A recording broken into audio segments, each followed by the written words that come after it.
اعوذ باللہ من الشیطان اللعین الرجیم بسم اللہ الرحمن الرحیم الحمد للہ وکفی وسلام علی عبادہ الذین اصطفی. درود بھیجیے محمد والے.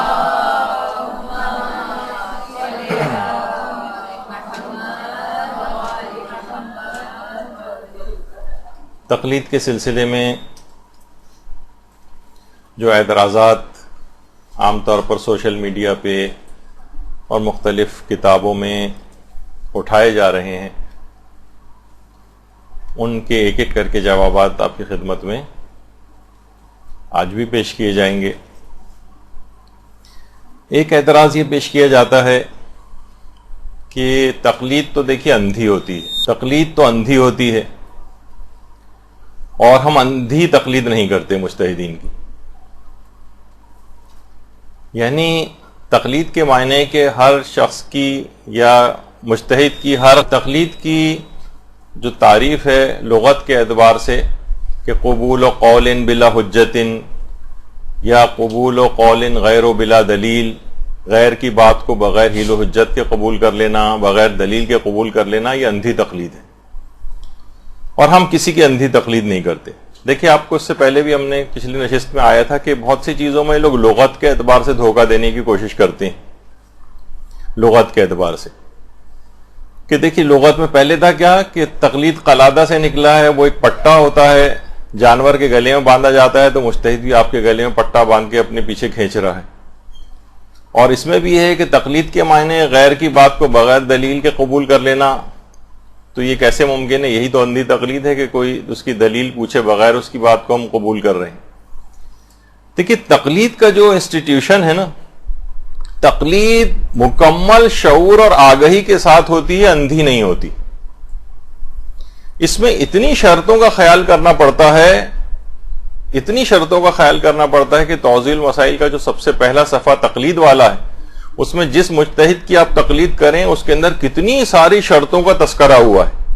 کیا یہ اندھی تقلید کی نشانی ہے یا اتنی ساری شرائط تو آج تک کسی بھی مسئلے کے اندر آپ کو ماننے کے لیے عام طور پر پیش نہیں آتی ہیں؟ ابھی آگے چل کے میں اس کی مثالیں دوں گا. یعنی اس کے اندر تمام شرطوں کا، ابھی میں سب شرطوں کا تذکرہ نہیں کر رہا، خاص طور پہ 2 شرطوں کا تذکرہ ابھی ہوگا. اس میں سے ایک یہ ہے کہ شعور اور آگہی کے ساتھ عالمیت کی تحقیق کی جاتی ہے. عالمیت کی، یعنی ہم جس مجتہد کی بھی تقلید میں ہوں، ہم جس مجتہد کی بھی تقلید میں ہوں، اس میں وہ عالم ہونا چاہیے. عالم، اچھا، یعنی علم میں اس کا علم دنیا میں سب سے زیادہ ہو، اس کا علم دنیا میں سب سے زیادہ ہونا چاہیے. اچھا، اگر ہم اس لحاظ سے دیکھیں، اس کی آواز کو صحیح کریں بھائی.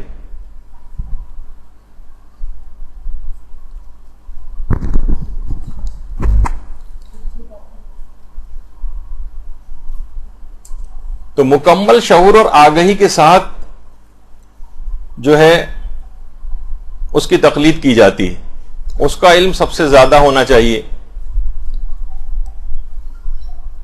اچھا، کیا محلے میں سب سے زیادہ ہونا چاہیے؟ کیا شہر میں سب سے زیادہ ہونا چاہیے؟ کیا یہ کہ پوری دنیا میں سب سے زیادہ ہونا چاہیے؟ اچھا، ملک کے اندر بھی کیا اسلامی ممالک میں سب سے زیادہ ہونا چاہیے؟ نہیں، پوری دنیا میں سب سے زیادہ ہونا چاہیے. اچھا، کون لوگ بتائیں گے کہ سب سے زیادہ اس کا علم ہے؟ عام لوگ بتائیں گے، محلے کے یا مساجد کے پیش امام بتائیں گے، یا عام علماء بتائیں گے؟ تو یہ کہا جاتا ہے کہ جناب اہل خبرہ بتائیں گے. تو اہل خبرہ بتائیں گے. اچھا، اہل خبرہ کون ہوتے ہیں؟ جن کے پاس اجتہاد کی سب سے زیادہ صلاحیت ہوتی، سب سے زیادہ صلاحیت ہوتی ہے. ان کے پاس کسی بھی شخص کی عالمیت کو پہچاننے کی، کسی بھی شخص کے اجتہاد کو پہچاننے کی. اچھا، جب یہ لوگ پہچان لیتے ہیں، پھر اس کے بعد اس کا اعلان کرتے ہیں.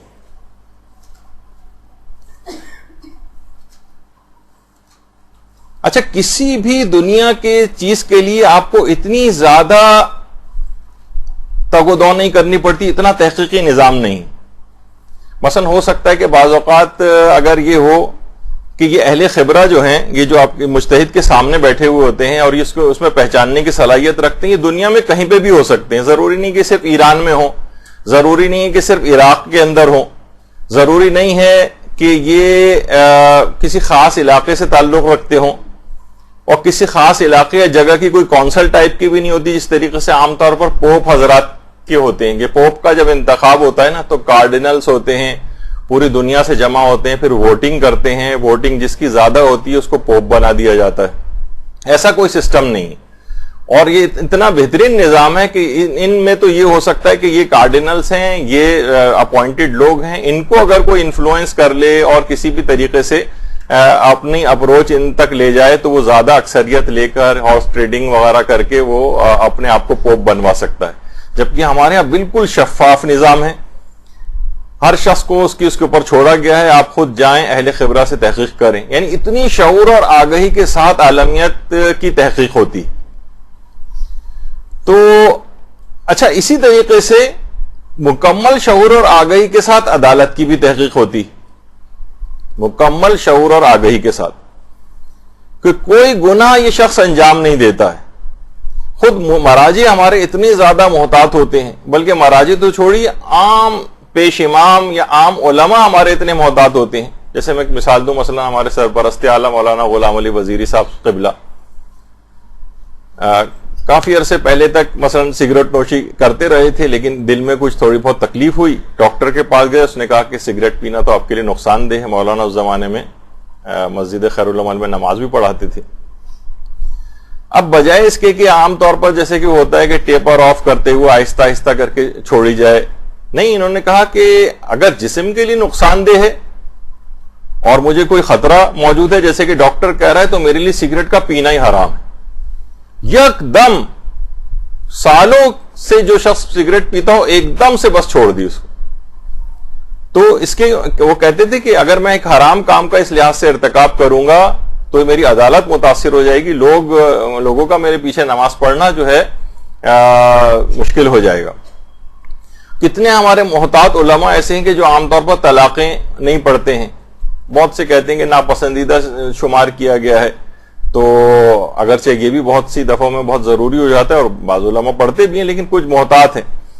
تو اس لحاظ سے اگر آپ دیکھیں تو ہمارے عام علماء تک کے اندر یہ بات ہوتی ہے کہ ان کے اندر صفت عدالت کا حصول، اور چہ جائے گا کہ جو قرآن و حدیث کے اندر غوطہ زنی کر کے وہ اتنا آگے تک جو ہے وہ پہنچ چکا ہو کہ مرجع عالم ہو گیا، اس کی عدالت کا کیا معیار ہو جائے گا.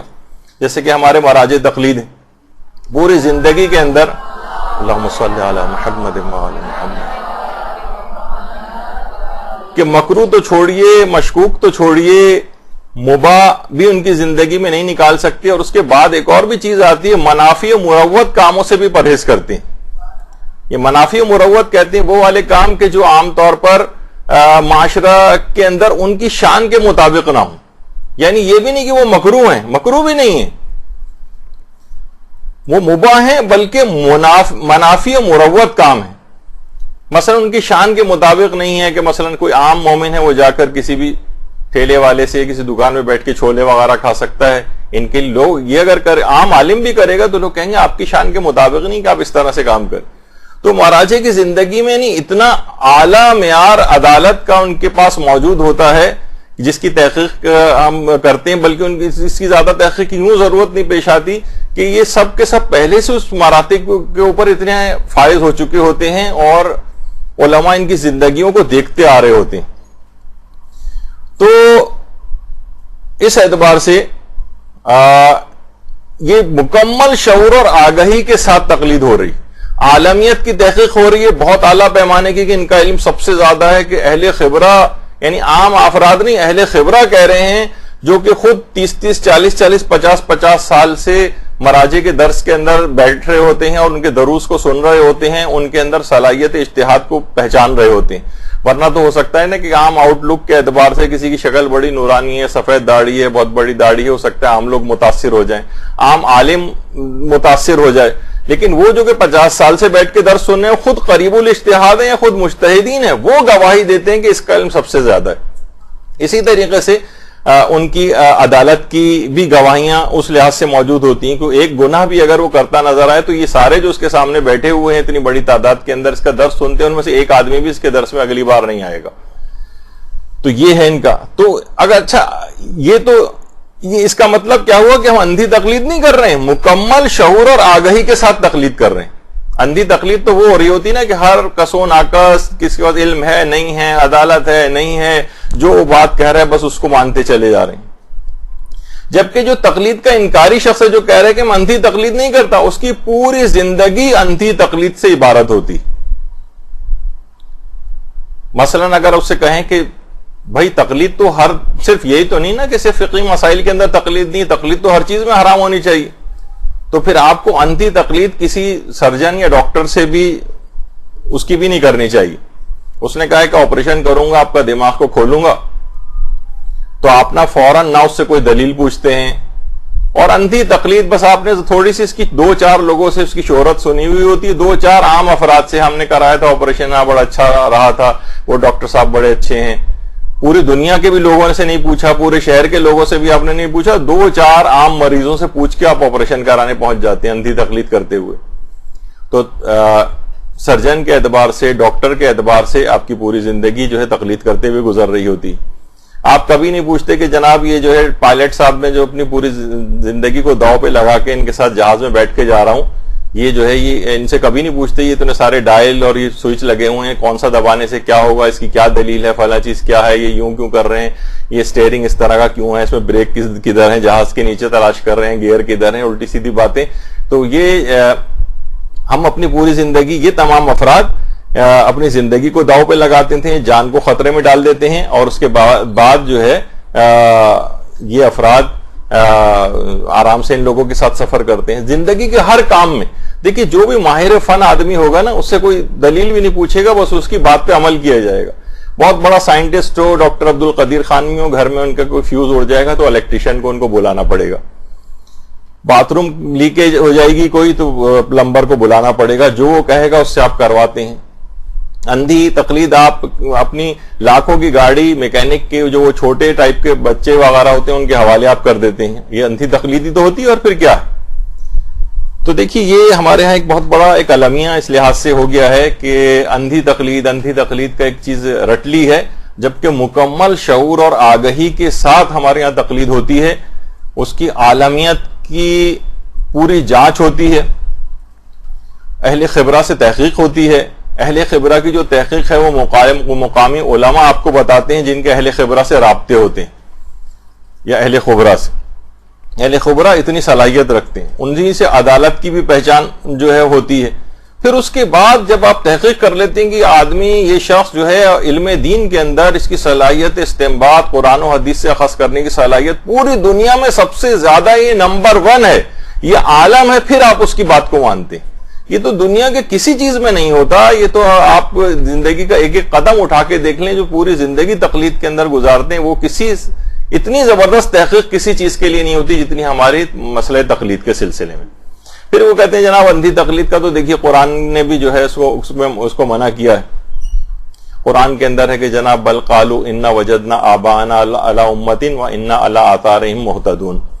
یہ قرآن نے اس کو جو ہے وہ منع کیا ہے کہ ان کا کہنا تو صرف یہ ہے کہ ہم اپنے آباء و اجداد ہی کے طریقے پر ہیں اور ہم انہی کے قدموں پر چلتے ہوئے, نقش قدم پر چلتے ہوئے ہدایت پانے والے ہیں. یعنی کفار کا قول قرآن کے اندر نقل کیا ہے, جو جب ان کے سامنے حق بات پیش کی جاتی تھی وہ کہتے تھے ہمارے آباء و اجداد بھی انہی بتوں کی مثلا پرستش کرتے آئے تو ہم بھی انہی کے نقش قدم کے اوپر چلیں گے. تو اس کو اس کے اوپر تھوپا جاتا ہے کہ یہ جو کفار کا قول تھا, وہ جو حق بات کو قبول نہیں کر رہے تھے, بتوں کی پرستش کر رہے تھے, اللہ سے ہٹ کر کسی اور کو اپنا خدا مان رہے تھے, ان کا قول نقل کیا جا رہا ہے یہاں پر, جبکہ بالکل بھی ایسا نہیں. تو اب دیکھیے کہ ہمارے ہاں صرف یہ نہیں ہوتا کہ کسی بھی عالم کو, جو کہ جب تک وہ عالم نہ ہو, کتنا ہی بڑا عالم کیوں نہ ہو. مثلا شیخ عباس قمی صاحب مفاتیح الجنان، ان کی جو کتاب ہے مفاتیح الجنان، اس کے اندر کوئی فقہی مسئلہ بھی آپ کو لکھا ہوا نظر آ جائے، اس پہ بھی آپ دعائیں آپ پڑھ سکتی ہیں، اس کی علماء نے اجازت دی مجتہدین نے. لیکن اس میں مثلا لکھا ہوا جائے کہ یہ فلاں دن کا غسل جو ہے وہ کرنا مستحب ہے، تو آپ ان کی بات نہیں مانیں گی. آپ اپنے مرضی کا فتویٰ جا کر دیکھیں گی کہ مثلا فلاں دن جو غسل ہے، عید بیست کا غسل، وہ مستحب ہے یا نہیں ہے، مثلا عید نوروز کا غسل مستحب ہے یا نہیں ہے. چاہے شیخ عباس قمی جیسا بڑا عالم اور محدث کیوں نہ لکھے، لیکن تب بھی ان کی بات پر عمل نہیں کیا جائے گا جب تک کہ آپ کا مجتہد عالم اس کے متعلق نہ کہہ دے. مثلا وہ کہہ رہے ہیں کہ مستحب ہے، جبکہ مجتہد عالم کہہ رہا ہے رجاء مطلوبیت کی نیت سے غسل کیا جائے گا، تو انہی کی بات کو مانا جائے گا. تو مفاتیح الجنان کے اندر بھی ہے، بلکہ علماء نے یہاں تک کہا ہے کہ مفاتیح الجنان کے اندر جتنی بھی دعائیں ہیں اور جتنے بھی اعمال ہیں، ان میں زیادہ بہتر نیت یہ ہے کہ سب کی سب دعائیں اور اعمال کو رجاء مطلوبیت کی نیت سے آپ عمل کریں، یعنی امید ثواب میں. مستحب کے لحاظ سے عمل نہ کریں، کیونکہ ہو سکتا ہے کہ آپ کے مجتہد کا فتویٰ وہ نہ ہو جو کہ مفاتیح الجنان کے اندر لکھا ہوا ہے. یہی والا مسئلہ بہت زیادہ پیش آتا ہے تحفۃ العوام میں. دیکھیں ہم کیا بات بیان کر رہے ہیں کہ اندھی تقلید نہیں کر رہے ہیں کہ بس ان کا نظر آیا ان کی بات مان لی، تحفۃ العوام میں نظر آیا ان کی بات مان لی. عمل کے اعتبار سے اگرچہ تحفۃ العوام ایک زمانے میں اس کی افادیت بھی تھی، لیکن علماء نے مسائل فقہ کے اعتبار سے اس بات کو پسند نہیں کیا کہ آپ مجتہد کے رسالہ عملیہ کے علاوہ کسی اور شخص کی لکھی ہوئی کتاب کو پڑھیں. تحفۃ العوام یہ جیسے ٹھیک ہے، اس میں بعض اوقات لکھا ہوتا ہے کہ مطابق فتویٰ ہے یہ، لیکن اس میں ہونے کے باوجود بھی بہت ساری چیزیں ایسی ہیں کہ جس کے اندر باریک بینی کے ساتھ مجتہدین کا فتووں کے اندر اختلاف ہے جس کو نقل نہیں کیا گیا. تو تحفۃ العوام ایک زمانے میں کبھی جب تک لوگوں کی توضیح المسائل وغیرہ تک رسائی نہیں تھی تب تک ایک اچھی کتاب کے طور پر تھی، اور اب بھی گاہے بگاہے اگر کوئی شخص پڑھنا چاہے ویسے ہی معلومات کے لیے تو اسے پڑھ سکتا ہے، لیکن عمل کرے گا ہمیشہ اپنے رسالہ عملیہ جو مجتہد کا ہے، مجتہد عالم، چاہے وہ میں نے کہا نا مفاتیح الجنان جیسی کتاب ہو، چاہے کتنی شہرت رکھتی ہے تحفۃ العوام، لیکن اس کے باوجود بھی مرجع عالم کے فتوے کے اوپر عمل کرنا پڑے گا، کیونکہ آپ اندھی تقلید اس لحاظ سے نہیں کر رہے ہیں بلکہ آپ شعور اور آگہی کے ساتھ جو ہے وہ تقلید کر رہے ہیں. اچھا، کسی بھی لوکل عالم کی چاہے وہ مسائل فقہ میں کتنا ہی ماہر کیوں نہ ہو، وہ اپنی اگر رائے بھی دے دے تب بھی اس کی رائے کے اوپر عمل نہیں ہو سکتا. دیکھیے بہت سا ایسا ہوتا ہے کہ جناب لوگ کہتے ہیں کہ دیکھیے شہید مطہری نے مثلا یہ فرمایا، شہید مطہری بہترین عالم، بہت بڑے عالم، امام خمینی نے ان کی کتنی تعریفیں کی ہیں، ان کی ایک سے ایک بہترین موضوعات کے اوپر کتابیں ہیں، لیکن اس کے باوجود بھی شہید مطہری اگر کسی جگہ رسالہ یعنی کوئی فقہی مسئلہ بیان کریں آپ ان کے مسئلے کے اوپر عمل نہیں کر سکتے.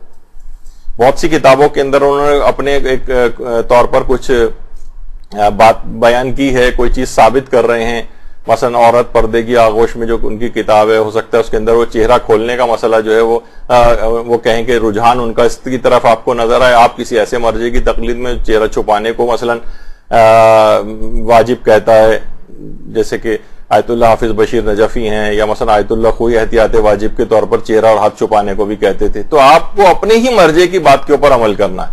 کوئی بہت بڑا عقائد کا عالم دین ہو، کوئی بہت بڑا مفسر قرآن ہو، آپ اس کی بات بھی نہیں مانیں گی، کیونکہ فقہ کے اندر عالم مجتہد کو دیکھا جاتا ہے. اتنی شعور اور آگہی ہرگز بھی اندھی تقلید نہیں. اندھی تقلید ہوتی تو آپ شہید مطہری کی بھی ہر بات مان لیتے فقہی مسائل کے اندر، آپ بہت بڑے بڑے مفسر قرآن جو ہے ان کی بات مان لیتے، لیکن نہیں، آپ کو مرجع عالم کی بات ماننا ہوتی. کتنے ہمارے علماء ایسے ہیں مقامی طور پر بھی، ہمارے قبلہ مولانا صادق حسن صاحب، کتنی زیادہ مسائل فقہ کے اندر واقعتاً مہارت ہے. کتنے ماہر ہمارے کراچی کے خاص طور پر کچھ علماء جو ہے ایسے ہیں، وہ خود مولانا محترم کے شاگردوں میں ان کا شمار ہوتا ہے. لیکن اس کے باوجود بھی یعنی وہ خود بھی اکثر مثال دیتے ہیں کہ میں بھی اگر کوئی اس طرح کی بات کہوں، یعنی یہ صرف افراد مجتہد کا فتویٰ نقل کر سکتے ہیں. خود سے کوئی فتویٰ اگر کہ ہمیں مسئلہ جو ہے سمجھ میں نہیں آ رہا ہے، جیسے کہ آج کل فیس بک پہ بہت سارے دانشوروں کے ساتھ یہ ہو گیا ہے کہ فلاں مرجع کا مسئلہ جو ہے وہ غلط ہے اور یہ تحقیق کے اعتبار سے ان کا فتویٰ صحیح نہیں ہے، یعنی عام جو مقلد ٹائپ کے افراد ہیں وہ بھی مراجع کے فتووں کو غلط ثابت کرنے لگے. کسی کوئی حق ہی نہیں. ایک مجتہد کے پاس صرف یہ اس بات کا اختیار ہوتا ہے کہ وہ اپنی رائے کو بیان کر سکتا ہے، کہ غیر مجتہد شخص اس کی رائے کی کوئی اہمیت نہیں.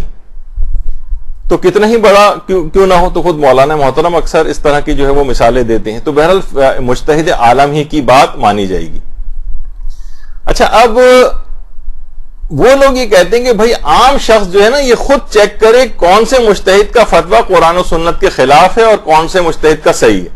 یعنی مقلد جو ہے اندھی تقلید سے اس طرح سے اپنے آپ کو بچا سکتا ہے کہ وہ خود چیک کرے کہ کون سا مجتہد صحیح فتویٰ دے رہا ہے اور کون سا مجتہد غلط فتویٰ دے رہا ہے. اس سے زیادہ تو مذاقہ خیز بات میں نے آج تک کبھی سنی نہیں. او بھائی، یہ مقلد ہے یا یہ استاد الفقہاء والمجتہدین ہے؟ یعنی یہ ان کے فتوے کی غلطی نکالے گا، تمام مجتہدین کے فتوے نکالے گا، پھر تمام مجتہدین کے فتووں کے دلائل کو چیک کرے گا، پھر ان میں یہ دیکھے گا کہ اس مجتہد کا فتویٰ صحیح ہے اور اس مجتہد کا فتویٰ غلط ہے. تو یہ تو پھر خود ہی اتنا بڑا مجتہد ہو گیا، بلکہ ان تمام مجتہدین سے بڑا مجتہد ہے، تو پھر اس کو تقلید کرنے کی کیا ضرورت ہے؟ یہ تو خود ہی اتنا بڑا فقیہ ہے. اور یہ اس طرح کا ہے، یہ جو جس مقلد کے لیے کہہ رہے ہیں کہ اس سے اگر پوچھا جائے کہ ذرا عربی میں 1 سے 10 تک گنتی سناؤ تو وہ بھی نہیں آتی اس کو. یہ سارے مجتہدین کے فتوے چیک کرے گا اور پھر دیکھ کے بتائے گا اندھی تقلید سے بچنے کے لیے کہ ان میں کس کا فتویٰ صحیح ہے اور کس کا غلط ہے. پھر جس کا صحیح ہوگا اس کی بات وہ لے گا. تو یہ کتنی بڑی غلطی ہے، کتنی بڑا ایک ابہام اور ایک مذاق خیز بات ہے. تو اچھا، اب دیکھیے مجتہد جو ہے وہ کیا اپنے فتوے کے دلائل نہیں دیتا ہے؟ مجتہد اپنے فتوے کے دلائل دیتا ہے. اچھا، عام طور پر دیکھیے آپ کے سامنے جو کتاب آتی ہے نا اس میں دلائل نہیں ہوتے، جیسے توضیح المسائل، بس فقہی مسئلہ لکھا ہوا ہے، کوئی دلیل نہیں لکھی ہوتی کہ یہ مجتہد نے یہ والا مسئلہ کون سی حدیث سے نکالا ہے، کون سی قرآنی آیت سے نکالا ہے.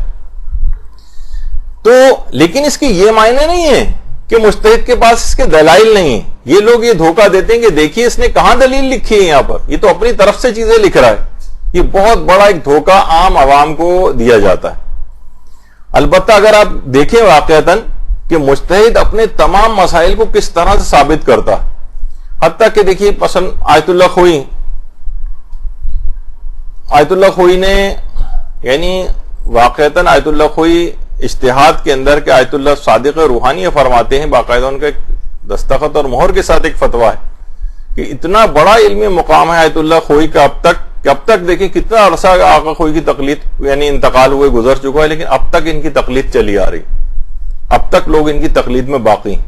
وہ فرماتے ہیں غیبت کبریٰ سے لے کر آیت اللہ صادق روحانی فرماتے ہیں غیبت کبریٰ سے لے کر آج تک آیت اللہ خوئی سے بڑا کوئی فقیہ جو ہے وہ نہیں گزرا ہے. اللہم صلی علی محمد و علی محمد.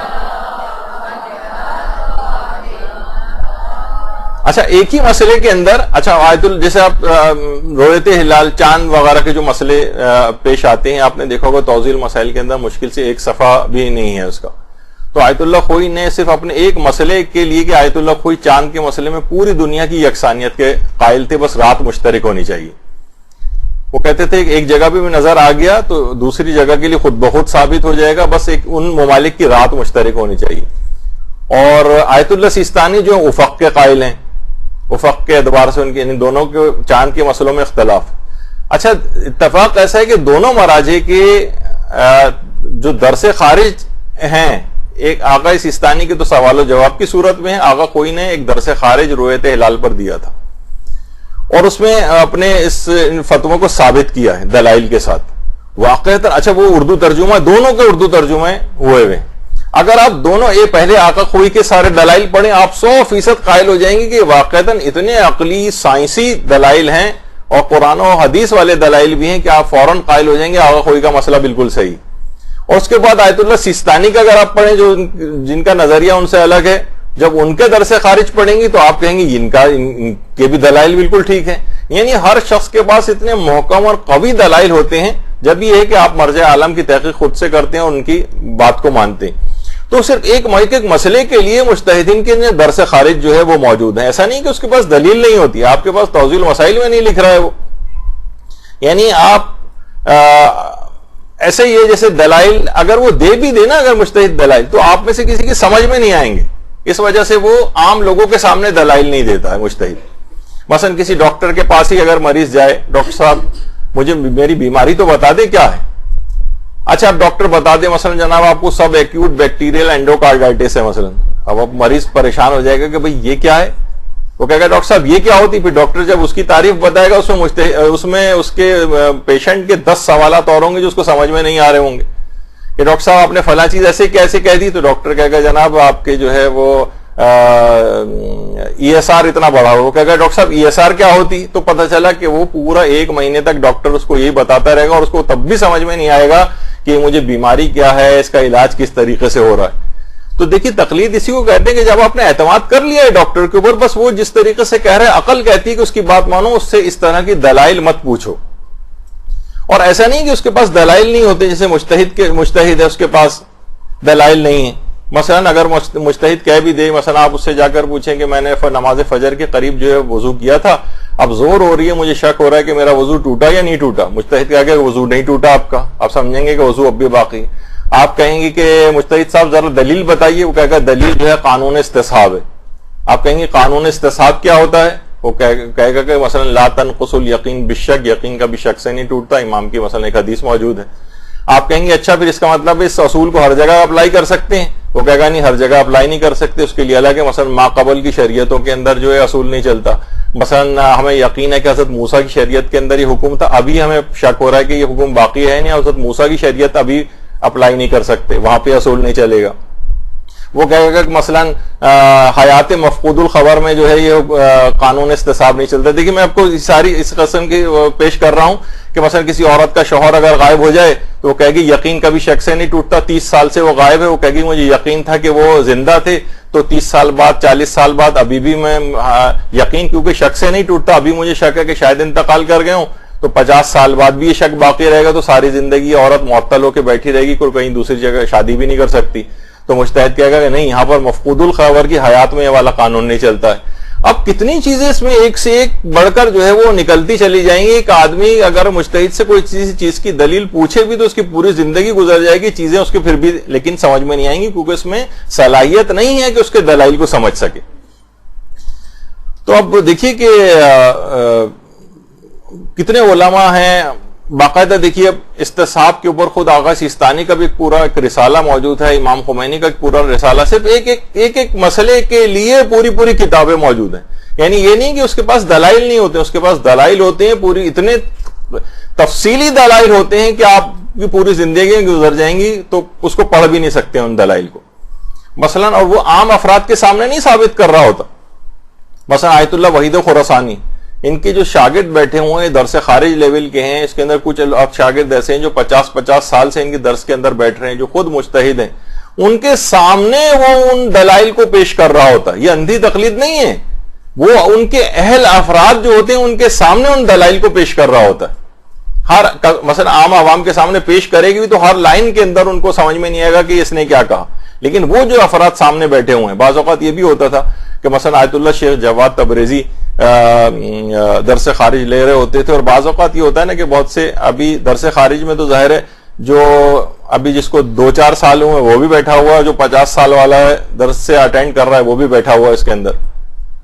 تو بعض اوقات نئے آنے والے کچھ اعتراضات کر دیتے ہیں کہ آپ نے یہ کیسے کہا, ایسے کیسے کہا, تو مسکرا کر کسی بھی سینئر کی طرف اشارہ کر دیتے تھے کہ یہ ان سے پوچھ لینا میری تقریر کے بعد اس کے موضوع کے بارے. یعنی بعض اوقات مجتہد صرف ایک لائن جو بول رہا ہوتا ہے اس کے پیچھے 8-10 درس موجود ہوتے ہیں, جو خلاصہ ایک لائن کے اندر وہ ادا کر رہا ہوتا ہے.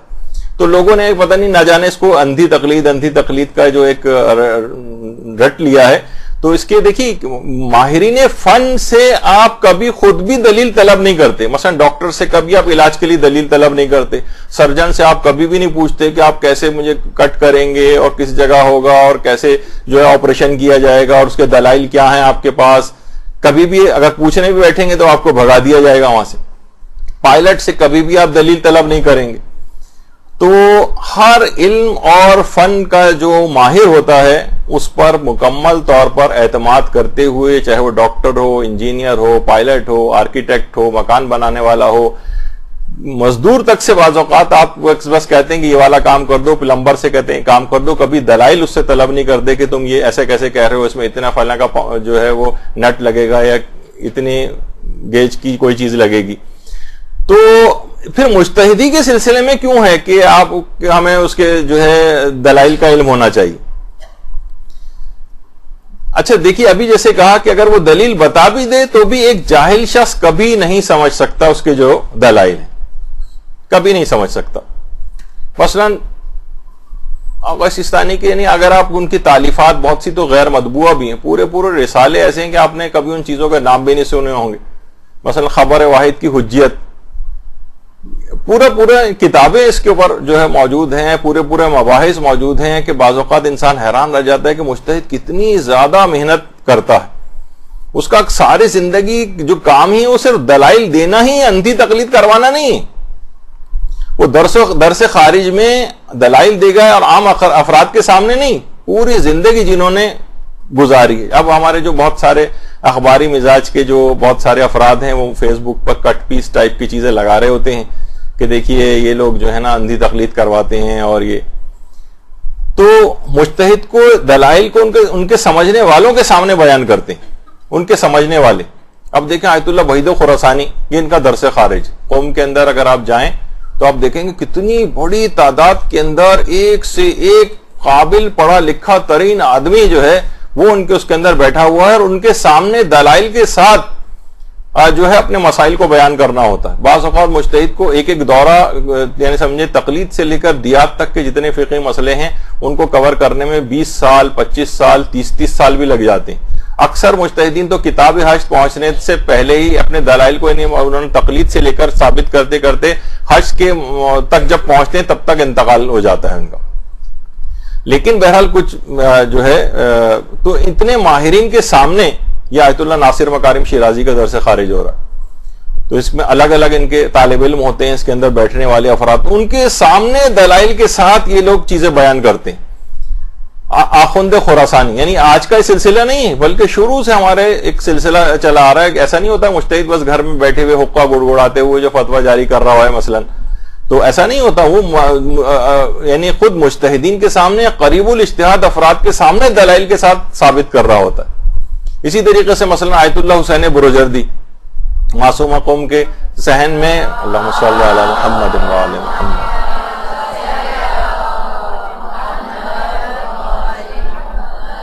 درس دیا کرتے تھے. تو بعض اوقات صرف ایک دورے میں 20 25 سال بعض اوقات لگ جاتے ہیں. بلکہ آغا سیستانی کو تو ایک افتخار اس لحاظ سے حاصل ہے کہ انہوں نے تقلید سے لے کر دیات تک کے 3 دورے مکمل کیے.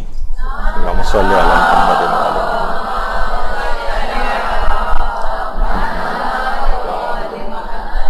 اچھا مجتہد خالی تقریر کی حد تک نہیں ہوتا بلکہ وہ کتب استدلالی فقہ بھی لکھتا ہے. اپنے مسائل جو وہ بیان کر رہا ہے اس کے دلائل لکھتا ہے باقاعدہ.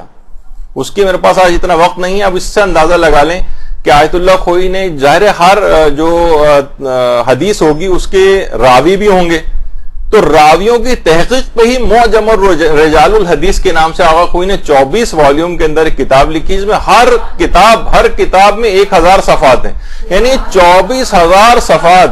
درود بھیجے محمد اللہ صلی اللہ علیہ وسلم.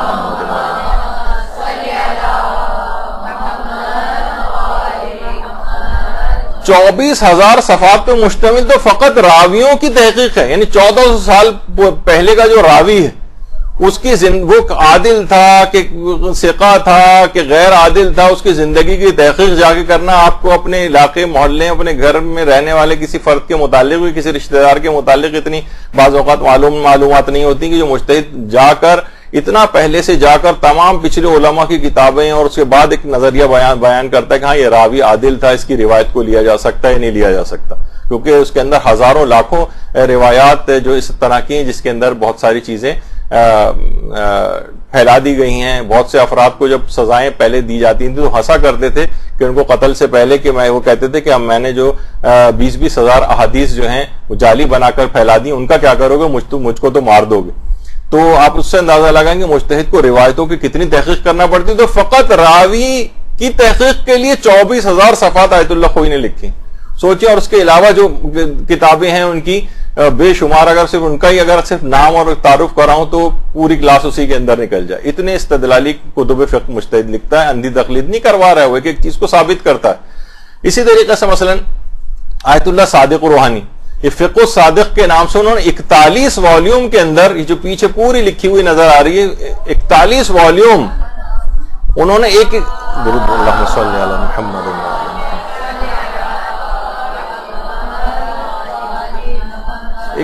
41 والیوم کے اندر ایک ایک فقہی مسئلے کی پوری تفصیل اس میں بیان کی کہ یہ مسئلہ اس قرآنی آیت سے نکالا، اس حدیث سے نکالا، اس حدیث سے ٹکرانے والی یہ حدیثیں تو میں نے اس حدیث، یعنی پوری استدلالی بحث.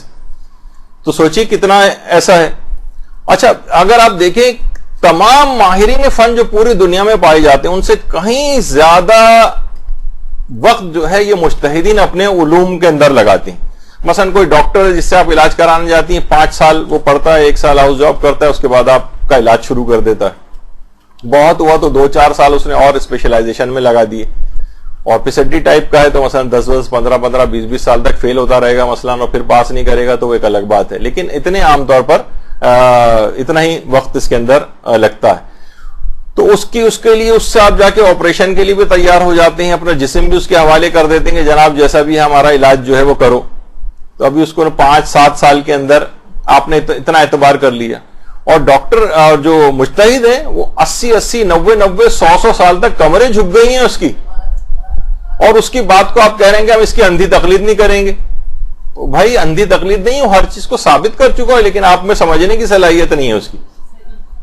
اچھا عام کی کوئی فرد ہوتا ہے جس پہ آپ بہت اعتراض وہ کرتے ہیں، ناز کرتے ہیں کہ جناب وہ فلاں صاحب ہیں، وہ دیکھیں پی ایچ ڈی ہیں، وہ کسی ایک موضوع کے اندر اور کسی ایک موضوع میں بھی اس کا جو تھیسس جس پر ہوتا ہے دیکھا جائے تو اس کے لحاظ سے اس میں پی ایچ ڈی وہ کرتا ہے.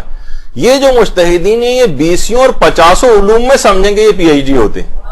اگر میں ان علوم کے صرف نام ہی بتاؤں کہ جناب یہ کن کن چیزوں کے اندر پی ایچ ڈی، تو میں ایک عام طور پر کہہ رہا ہوں ان کو اس طرح کی ڈگریوں کی کوئی ضرورت بھی نہیں ہوتی، لیکن ان کی جو صلاحیت ہوتی ہے وہ اتنے 20 30 پی ایچ ڈیز کے برابر اس لحاظ سے ہوتی.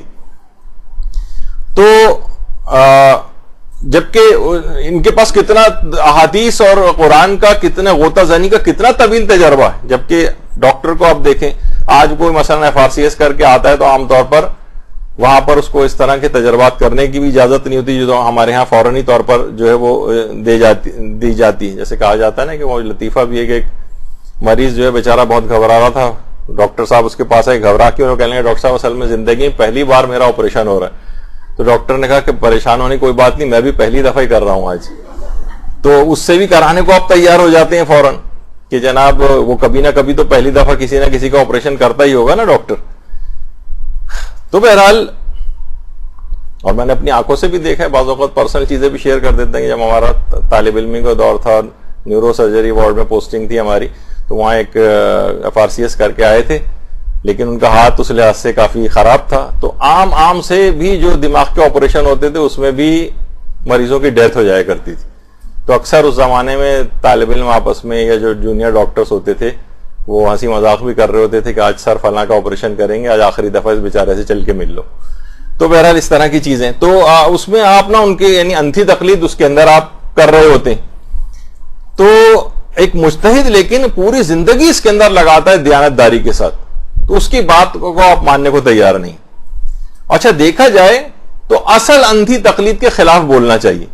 اس کی اگر آپ مظاہر اندھی تقلید کی عام زندگی کے اندر دیکھیں، آپ کا ٹی وی ہے وہ کتنی مغربی ثقافت کو پروموٹ کر رہا ہے، غیر اسلامی کلچر کو پروموٹ کر رہا ہے، اور اس کے اوپر لوگ اندھی تقلید کرتے ہوئے ان کے جو وہ لباس اس میں متعارف کرائے جاتے ہیں سب لوگ وہ پہننے لگتے ہیں، وہ جو فیشن متعارف کرائے جاتے ہیں وہ سارے لوگ کرنے لگتے ہیں. تو ایسے افراد ہم نہیں دیکھتے، ان کا قلم صرف مجتہدین کے خلاف چلتے ہیں. کبھی یہ نہیں ہوتا کہ ان غیر اسلامی ثقافت کے اعتبار سے جو چیزیں ہیں یہ لوگ ان کے اوپر کبھی قلم چلائیں، ان کے لیے اپنی زبان کو استعمال کریں، تحریر و تقریر کے اندر ان کے خلاف بات کریں. یعنی ان اقدار جو غیر اسلامی اقدار ہیں ان کے خلاف کبھی ان کا قلم نہیں چلتا. یہ جو اندھی تقلید ان لوگوں کی جا رہی ہے اس پہ کبھی وہ تقریر کرتے نظر نہیں آتے. نسلیں تباہ ہو رہی ہیں، خاندان تباہ ہو رہے ہیں، رشتہ داریاں جو ہیں وہ خراب ہوئی جا رہی ہیں، فسق و فجور معاشرے میں پھیل رہا ہے، ویلنٹائنز ڈے آ رہا ہے اس کے اندر کتنے جو ہے وہ فواہشات کا فروغ ہو رہا ہے. لیکن ان کی ساری چیز یہ ہے کہ مجتہدین کی تقلید نہ کرائی جائے. اس پہ کتابیں لکھی جائیں گی، اس کے اوپر تقریریں کی جائیں گی، اس پہ پوسٹیں بنائی جائیں گی.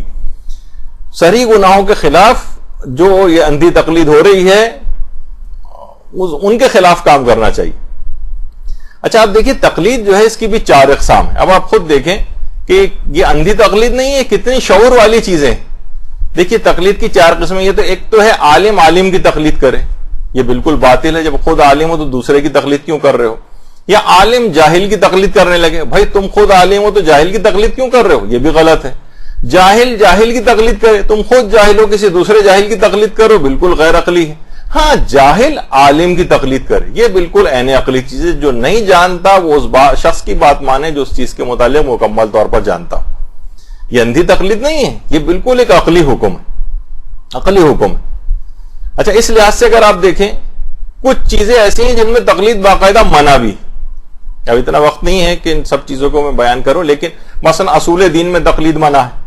یہ نہیں کہ مثلا مجتہد نے کہا ہے کہ جناب اللہ کو ایک مانو اور رسول کی رسالت اور ائمہ کی امامت کے متعلق یا قیامت اور عدل کے متعلق نہیں. عقلی دلیل ہر شخص کے پاس ہونی چاہیے. اصول دین کے اندر تقلید نہیں. اسی طریقے سے مثلا ضروریات دین کے اندر تقلید نہیں. ضروریات دین ایک چیز ہوتی ہے، ضروریات دین کا انکار کرنے والا بھی کافر ہو جاتا ہے. جیسے ختم نبوت ہے، مثلا ختم نبوت کا انکار کرنے والے جو ہے وہ کیوں نے ضروریات دین کا انکار کیا. اچھا، اس کے اندر بھی دلائل کے ساتھ عام طور پر بات ہوتی ہے، تو اس میں بھی تقلید کے اعتبار سے نہیں کہ وہ رسول کو خاتم اس وجہ سے مانے کہ مثلا فلاں آیت اللہ نے کہا ہے. اس کی اور بھی بہت سی مثالیں. اسی طریقے سے مثلا یقینیات اور بدیہیات جو کہلاتے ہیں، اس میں بھی تقلید نہیں ہوتی. مثلا ہم کو پتا ہے کہ نماز فجر 2 رکعت ہوتی ہے، ظہر کی نماز مثلا 4 رکعت ہوتی ہے. ہم یہ تقلید کی وجہ سے نہیں مانتے کہ آیت اللہ سیستانی نے کہا ہے کہ فجر کی نماز نہیں. یقینیات ہے، بدیہیات ہیں، اس کے اندر بھی کوئی تقلید نہیں. اور اسی طریقے سے موضوعات خارجی میں بھی تقلید نہیں. موضوعات خارجی کہتے ہیں جس کا اسلام سے تعلق نہیں ہے. مثلا مجتہد یہ صرف یہ بتائے گا کہ بھئی جو غنائے لہوی ہے یہ حرام ہے. اب غنائے لہوی جیسے اکثر لوگ علماء کے پاس جاتے ہیں، بلکہ علماء کے پاس بھیجتے ہیں کہ ذرا گانا یا فلاں چیز سن کے بتائیں کہ یہ جائز ہے یا نہیں. تو وہ کہتے ہیں کہ بھائی ہم یہ چیز کیوں سنیں؟ یہ آپ خود تحقیق کریں. اب آپ احتیاط کرنا چاہیں تو احتیاط کر لیں، لیکن ہم لازمی پورا وہ سنیں گانا یا جو بھی چیز ہے اور پھر اس کے بعد آپ کو بتائیں. جیسے کہ ہمارے مولانا صادق حسن قبلہ جب حج کے قافلے وغیرہ لے جاتے ہیں تو احرام پہنا ہوا ہوتا ہے. عام طور پر یہاں سے کراچی ایئرپورٹ سے بھی اگر احرام باندھ کے جا رہے ہوتے ہیں تو خواتین اپنے احرام یا چیزیں لا کے سنگا. دیکھیے مولانا اس میں کوئی خوشبو تو نہیں آ رہی؟ او بھائی وہ تو خود انہوں نے احرام پہنا، انہوں نے خوشبو آپ کہاں سنگا رہی ہیں؟ خیر، تو اسی طریقے سے تو مجتہد کا کام مثلا وہی مجتہد یہ بتائے گا آپ کو کہ خوشبو کا استعمال حرام ہے، لیکن آپ کہیں گے صرف کی خوشبو تو نہیں آ رہی اس کے اندر، فلاں چیز کی خوشبو تو نہیں آ رہی. وہ خود سونگ کے مجتہد ہر شخص کو بتائیے، اس کا کام نہیں. یہ موضوعات خارجی، اس میں بھی تقلید نہیں ہوتی. آپ خود تحقیق کرو جا کر. ہاں، قسمیں فروع دین میں فقہی مسائل کے اندر اس کے اندر ہوتی ہے تقلید. تو تقلید کو ابتدا سے واجب نہیں کیا گیا ہے. سب سے پہلا حکم توضیح مسائل میں یہ ہے کہ جناب آپ خود مجتہد بن جائیے، تقلید نہ کیجیے. دوسرا یہ کہ آپ مجتہد نہیں بن سکتے تو محتاط بن جائیے. بہت سارے مجتہدین کے فتووں میں اختلاف ہے، تو اس طرح سے عمل کریں کسی کے بھی فتوے کی خلاف ورزی نہ ہو کہ حکم شریعت انہی فتووں کے اندر کہیں منحصر ہوگا نا. اختلاف فتویٰ بھی ہے تو حکم شریعت اسی میں سے کسی ایک کے پاس ہے. تو آپ ایسا عمل کریں کہ کسی کے فتوے کی خلاف ورزی نہ ہو، تاکہ آپ بری الذمہ ہو جائیں کہ ہاں میں نے اپنے فریضے کو ادا کر لیا. یہ تو اس سے بھی بہت ہی مشکل کام ہوتا ہے. یہ بھی کوئی عام شخص نہیں ہے. کچھ علماء تو یہاں تک اس بات کے قائل رہے ہیں کہ محتاط شخص بھی تقریباً اجتہاد کے قریبی ہوتا ہے کہ جو کہ صحیح معنوں میں احتیاط کر سکتا ہے کہ سارے فتاووں کو دیکھے اور میں کسی کی بھی خلاف ورزی نہ ہو. اور یہ بھی اگر تم نہیں کر سکتے ہو تو پھر ہے کہ پھر تمہارے پاس کوئی اور چارہ کار ہی نہیں کہ تم تقلید کرو. یا تو مجتہد بھی نہیں ہو، محتاط بھی نہیں ہو، تو پھر مقلد بننا پڑے گا. تو آپ نے دیکھا کہ کتنی شعور اور آگہی کے ساتھ تقلید ہوتی ہے. مجتہد سارے فتاوے کے دلائل جو ہے وہ پیش کر رہا ہوتا ہے، اور اس کو اندھی تقلید نہیں کہتے. مکمل شعور اور آگہی کے ساتھ تحقیق کے بعد ہم اس کو مانتے ہیں. جبکہ زندگی میں ہم مظاہر دیکھتے ہیں کہ انسان بڑے سے بڑے کام کے لیے بھی بہت معمولی سی تحقیق کے بعد ان پر یقین کر لیتا ہے اور ان کی تقلید میں چلا جاتا ہے دنیاوی کاموں کے سلسلے میں بھی. تو یہ اعتراض بالکل ایک گھٹیا قسم کا اعتراض ہے کہ ہم مجتہدین کی اندھی تقلید نہیں کرتے اور ہم خود چیک کریں کس کا فتویٰ صحیح ہے کس کا غلط ہے. تو آپ تو اس سے بھی بڑے ہو گئے، اس کا مطلب ہے تو آپ کے لیے تقلید ویسے ہی حرام ہو جائے گی. تو یہ بالکل ایک احمقانہ اعتراض ہے. تو آپ نے دیکھا کہ اس کی کوئی بیس نہیں ہے. یہ صرف ایک ایسی لوگوں کو دھوکہ دینے کے لیے اس طرح کے جملے استعمال کیے جاتے ہیں، اندھی تقلید.